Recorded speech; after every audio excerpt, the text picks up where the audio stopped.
Assalamualaikum dan salam sejahtera.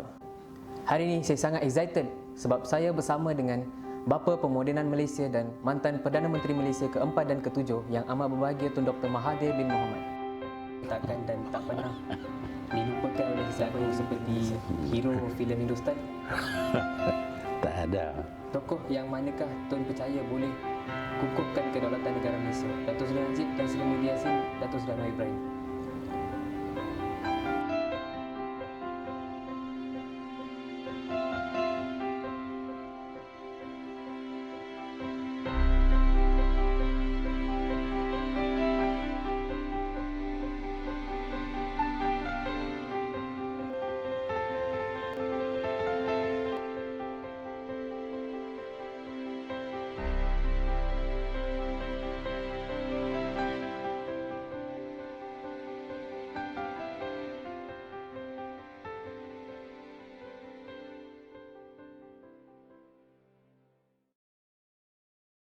Assalamualaikum Tun. Waalaikumsalam.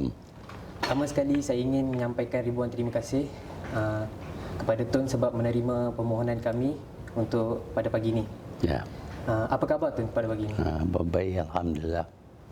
Sebab Tun dengan saya perbezaan umur lebih kurang 70 tahun. 70 tahun. Tetapi energi Tun untuk membuat sesuatu kepada negara amat tinggi. Seperti satu puisi dipetik dari YouTube. Biar bertahun masa beredar, satu wajah, satu nama, takkan pudar. Macam tu bukan saja nama Tun tetapi wajah Tun yang handsome pun takkan dan tak pernah dilupakan oleh sesiapa individu di Malaysia. Ada tak rahsia kebelakangan handsome Tun yang Tun simpan sampai sekarang? Itu tak tahulah, saya diperanakkan macam itulah. Saya besar. Bukan saya boleh tentukan handsome kata handsome. Tinggal lagi kita jagalah appearance kita. Saya tak pernah ada janggut. Saya seumur 95 masih tak tumbuh janggut. Apakah hobi Tun yang sering dilakukan semasa umur kanak-kanak dan remaja? Hobi. Saya suka baca buku cerita, magazine. Daripada kecil lagi lah. Dulu di zaman British magazine tu kanak-kanak. Jadi saya baca banyak magazine tu. Dalam bahasa Inggeris. Bahasa Inggeris. Semua orang tahu kerja pertama Tun adalah menjual pisang goreng pada tahun 1940-an. Tetapi soalannya, siapa yang menggorengkan pisang goreng tu? Yang membantu Tun masa menjual pisang goreng? Saya goreng sendiri. Goreng sendiri. Mana ada bantu apa? Bantu nak kena bayar duit pula. Tak orang-orang rumah adik-beradik tak ada? Saya buat sendiri. Nama panggilan tu ataupun nama manja Tun sering gunakan untuk memanggil Tun Siti kat rumah? Nama manja siapa? Tun Siti. Tun Siti. Ya, saya tak guna nama. Darling sayang. Tak tahulah, tak payah. Okay. Apa yang berlaku hari pertama Tun berjumpa jodohnya di Universiti King Edward? Adakah bermain gitar dengan menyanyi lagu seperti hero filem Hindustan? Tak ada. Dulu tak banyak wanita dalam universiti, dia seorang aja. Ada 6 orang Melayu lain. Jadi kita jumpa macam itu ajalah, macam student jumpa. Dulu kita tak begitu mesra. Pasal di zaman dulu jarang terdapat wanita bercampur dengan buah lelaki. Ini kali pertama lah bagi saya nak jumpa dengan seorang wanita of the same age. Dulu kita dididik dulu tak ada bercampur dengan girls dengan boys tu, tak campur, melainkan bila saya pergi ke universiti aja. Propose dulu? Tak ada propose. Tak ada propose. Kawan-kawan. Kawan, ya. Apakah filem yang paling digemari oleh Tun? Sama ada filem lama ataupun yang baru? Ya, saya filem lama lah. Tempatan atau Hollywood. Hollywood dulu banyak. Hollywood dulu banyak. Tempatan tak banyak, cuma P. Ramlee saja. Tun pernah kata Tun suka lagu P. Ramlee, tapi judulnya hari tu lupa. Sekarang boleh tak menyanyi apa-apa lagu P. Ramlee untuk para penonton dan saya sekali? Saya tak boleh menyanyi lah ni, tapi saya tahulah some favourite song yang daripada ni P. Ramlee punya kompos oleh P. Ramlee. Tun masih ingat tak nombor plate kereta pertama Tun yang Tun pernah kata bumbungnya bumbung kain yang beli dekat Singapura? Ya, number plate saya tak ingat lah. Number plate Singapore. Pasal dia kereta second hand saya beli, dan masa itu number plate Singapore, dan kereta tu saya tahu kereta standard dia panggil, British punya car, dan murah, very cheap. Pada masa itu kita second hand car boleh beli 400-500 ringgit je. Manakah restoran mamak yang Tun paling suka untuk makan? Saya selalu pergi di Daud Restaurant di Penang. Daud Restoran Penang.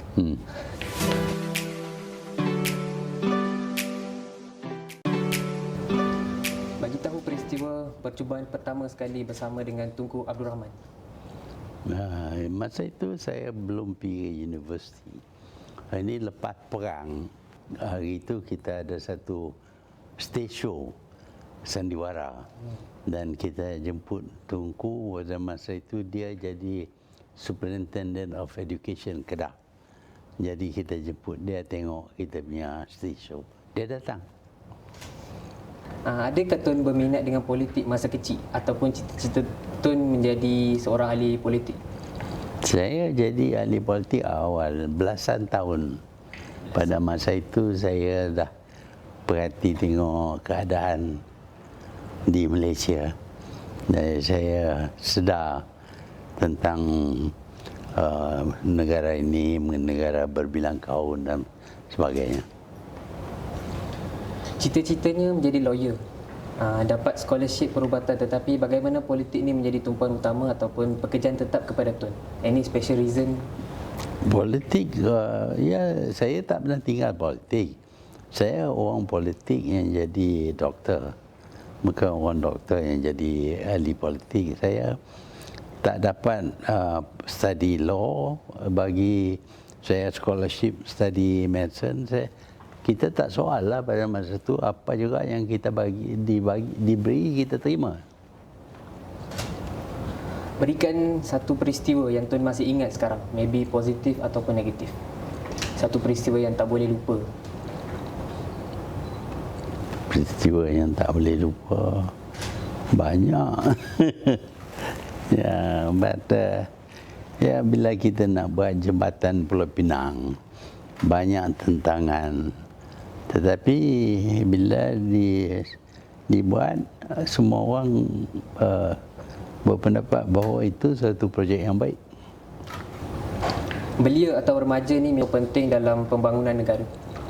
Ya, kita patut sedar tentang keadaan dalam negara kita. Jadi kita perlu belajar sejarah supaya kita tahu negara kita ini terjadi demikian kerana sejarah, dan kita perlu tahu apa yang berlaku dalam negara. Apakah pandangan Tun terhadap belia-belia sekarang dan budak-budak sekarang jarang menulis, membaca dan tetapi main PUBG dalam telefon 24 jam? Ya, sekarang ni banyak hiburan. Zaman dulu tak ada hiburan. Cuma kita kalau masa habis yang kita boleh buat, kita naik basikal, jalan sana sini. Itu saja yang ada entertainment. Selain daripada itu tak ada. Ada gramophone adalah. Kemudian ada radio. Tapi dulu radio tak begitu menarik lah. Jadi sekarang ini belia mendapati macam-macam forms of entertainment. Juga mereka lebih mobile, mereka boleh ke sana sini dengan motorcycle. Dan mereka juga suka jadi mat rempit dan sebagainya. Jadi sekarang ini sources of entertainment ni banyak. Pergi cinema boleh, tengok TV boleh, macam-macam. Dengar music, banyak entertainment, distraction. Dulu tak ada banyak entertainment, jadi kita cuma boleh buat benda yang main apa nama small games ke apakah. Dan lain daripada itu, kalau ada minat nak baca buku, kita baca buku. Berikan maksud yang tepat kepada demokratik atau demokrasi, dan adakah pentadbiran sekarang mengikut ketetapan tersebut? Demokrasi esensialnya ialah rakyat pilih kerajaan. Jadi ini kita perlu hormati hak rakyat untuk pilih kerajaan. Kita beri hak kepada mana-mana pihak. Dia terdedah kepada korupsi. Jadi ini menjadi masalah. Sepatutnya rakyat dengan hak untuk memilih kerajaan, pilih yang terbaik. Tetapi apabila dipesongkan dengan kerana duit, rasuah dan sebagainya, mereka akan pilih orang yang tidak layak jadi kerajaan menjadi wakil kepada mereka. Siapakah tokoh terpenting di dunia yang Tun menjadikannya sebagai teladan, Tun?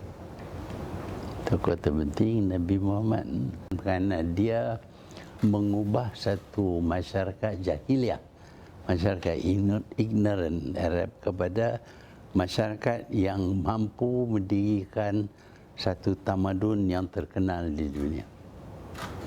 Berikan satu kebaikan daripada tokoh-tokoh tempatan yang senaraikan. Pertama, Tunku Abdul Rahman. Satu kebaikan daripada Tunku Abdul Rahman. Ya, dia berjuang untuk kemerdekaan. Tetapi dia tidak mendalami politik, terutama politik kaum di Malaysia. Dan dia tidak mempunyai perancangan dan kebolehan dalam bidang pentadbiran. Sebaliknya, dia serah pentadbiran kepada Tun Razak. Kedua, Tun Abdul Razak. Tun Abdul Razak adalah seorang pemimpin yang amat mengambil berat tentang kemajuan negara, khususnya tentang orang Melayu. Dia cuba adakan dasar ekonomi baru supaya boleh diadakan projek-projek ataupun dasar-dasar yang boleh menolong orang Melayu mencapai kemajuan. Seterusnya, Tun Hussein On. Tun Hussein On dia tak begitu aktif kerana masa dia pun tak panjang. Jadi dia konservatif. Dia tak suka perubahan yang keterlaluan. Keempat, Tun Dr. Ismail. Tun Dr. Ismail adalah seorang yang amat strict. Dia menjalankan tugasnya mengikut undang-undang, tidak ada pilih kasih sama sekali, maka tindakan undang-undang akan diambil. Tun Abdullah Badawi. Tun Abdullah Badawi dulu masa Tunku Razali cabar saya, dia sokong Tunku Razali. Walaupun demikian, apabila saya kehilangan timbalan, saya dulu saya pilih dia sebagai timbalan saya, dengan bermakna bahawa saya pilih dia untuk mengganti saya bila saya letak jawatan. Datuk Seri Najib Razak.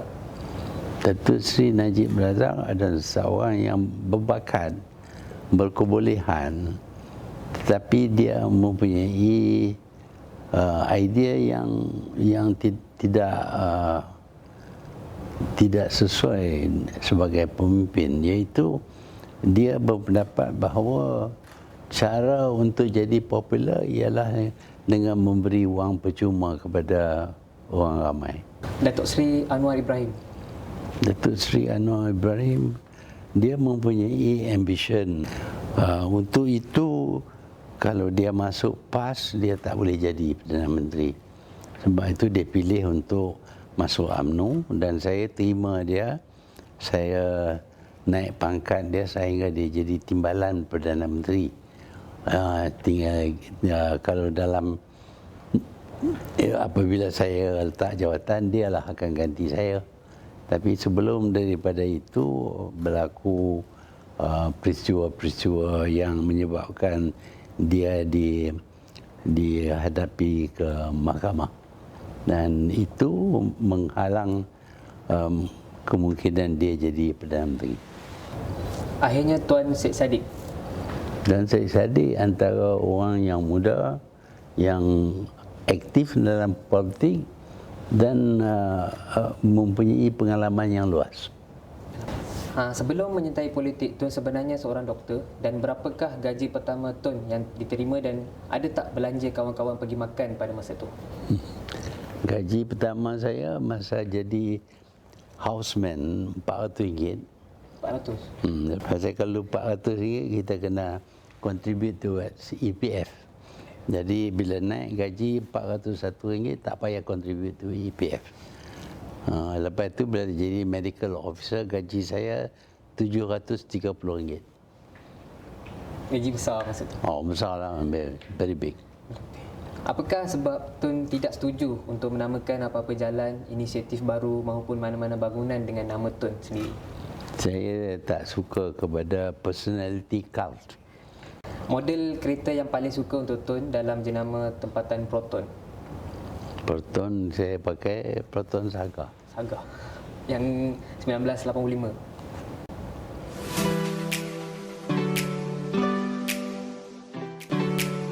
Jelaskan apa itu media mengikut pandangan Tun.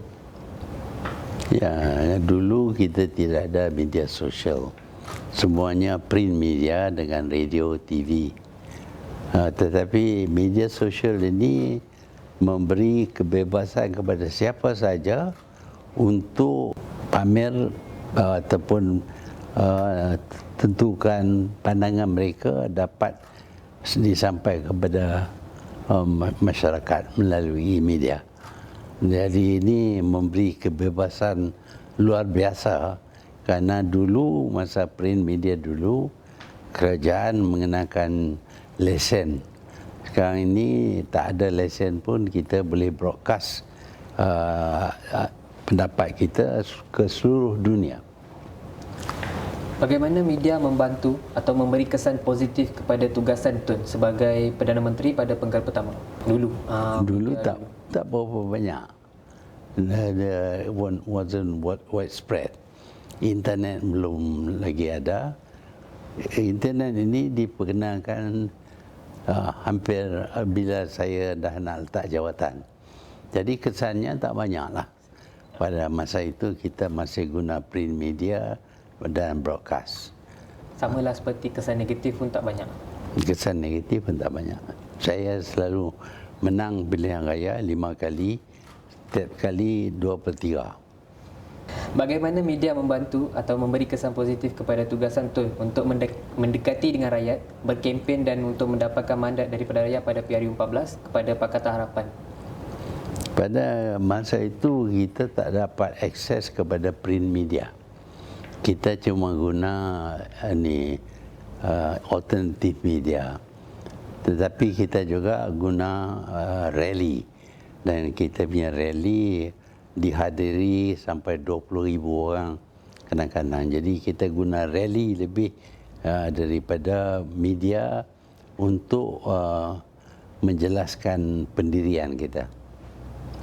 Bagaimana media memberikan kesan negatif kepada Tun sebelum, semasa dan selepas pemerintahan 21 bulan Pakatan Harapan, dan bagaimana ia berkesan dalam kejatuhan Pakatan Harapan pada bulan Februari? Ya, media kadang-kadang tak buat laporan benda yang benar. Mereka membuat laporan mengikut kehendak hati mereka. Dengan kadang-kadang tu benda itu tak benar, mereka menyatakan sebagai benar. Dan kebanyakan daripada media sekali dikenakan label kepada satu orang, mereka tidak soal lagi mereka terima saja label itu. Umpamanya saya dikatakan terlibat dengan kronisme. Lepas itu kalau sebut nama saya, mereka sebut bahawa saya terlibat dengan kronisme. Tapi mereka tidak buat siasatan betul ataupun tidak. Bagaimana Tun membuat penyelesaian kepada aspek negatif tersebut daripada media yang menyerang Tun, sentiasa menyerang Tun? Biasanya saya tidak ambil berat tentang serangan mereka kerana semasa saya jadi Perdana Menteri kali pertama, walaupun media kata macam-macam kepada saya, tapi pilihan raya saya menang. With two-thirds majority, yang mana ini bermakna bahawa orang tak begitu terpengaruh dengan media. Berikan sedikit kaedah atau cara untuk menjauhkan diri daripada aspek negatif media terhadap remaja dan generasi muda seperti saya. Ya, kita perlu mendekatkan diri dengan media dan kita jangan lakukan benda-benda yang boleh dieksploitasi oleh media untuk memburukkan nama kita. Apakah pandangan Tun terhadap rakyat Malaysia, terutamanya remaja yang tidak aktif dan tidak berminat dalam sejarah-sejarah Malaysia dan politik Malaysia? Ya, itu menunjuk perasaan tidak bertanggungjawab. Pasal apa yang berlaku dalam negara akan mempunyai kesan ke atas mereka kemudian. Sebab itu mereka harus ambil berat apa yang berlaku di sekeliling mereka. Jika tidak, maka mereka akan dikuasai oleh orang yang mempunyai agenda-agenda tertentu yang mungkin tidak baik bagi negara. Apakah pandangan Tun terhadap orang-orang termasuk generasi muda yang terlibat dengan kegelapan media ataupun menggunakan asas media dengan jalan yang salah? Ya, itu unfortunate. Tapi memanglah apabila kita ada sesuatu itu, kita boleh guna dengan baik ataupun kita boleh salah guna. Umpamanya sebilah pisau boleh diguna untuk kita ukir benda yang cantik ataupun untuk kita bunuh orang pun boleh. Itu pilihan kita. In case Tun Dr. Mahathir tidak terlibat dalam politik dan tidak menjadi ahli politik serta Perdana Menteri seperti ini, apa akan Tun buat sekarang pada masa ini? Saya akan tulis, baca dan ada ambil bahagian dalam perbahasan dan sebagainya.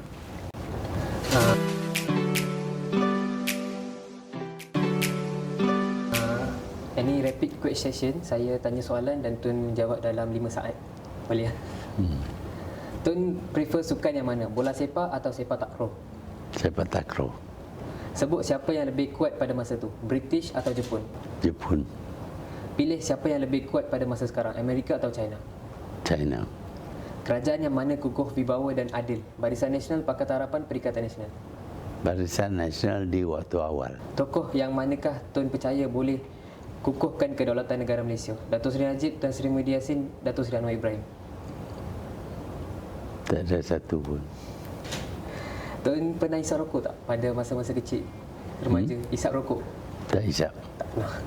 Tun mana yang lebih selesa, sebagai Perdana Menteri atau sebagai orang biasa?